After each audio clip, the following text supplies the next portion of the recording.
पाप करने के लिए क्यों विवश हो जाता है मनुष्य? भगवान श्री कृष्ण ने बताई है वजह और बचाव के उपाय।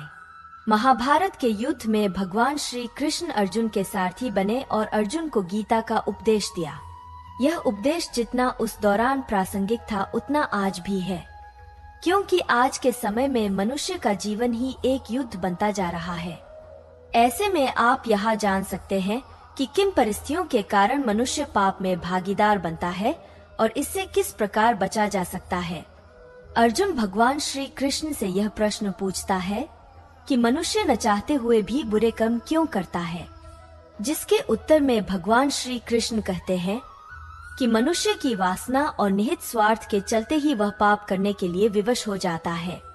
पाप करने की सबसे बड़ी वजह मनुष्य की काम भावना है, क्योंकि काम वासना से क्रोध उत्पन्न होता है और क्रोध से भ्रम पैदा होता है, जिससे सबसे पहले बुद्धि नष्ट हो जाती है और यही मनुष्य के विनाश का कारण बनती है। भगवान श्री कृष्ण आगे कहते हैं कि जिस प्रकार धुआं अग्नि को ढक देता है, ठीक उसी तरह काम, मोह और वासना भी मनुष्य के ज्ञान को ढक देती है। इन्हीं कारणों के चलते मनुष्य पाप करने के लिए विवश हो जाता है। काम, क्रोध तथा लोभ ये तीन प्रकार के नरक के द्वार आत्मा का नाश करने वाले और मनुष्य को अधोगति में ले जाने वाले हैं। इसलिए इन तीनों को त्याग देना चाहिए।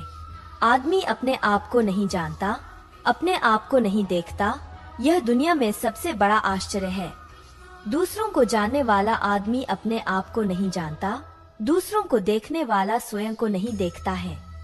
अपनी बुद्धि से साधु होना अच्छा है, लेकिन पराई बुद्धि से राजा होना भी अच्छा नहीं है।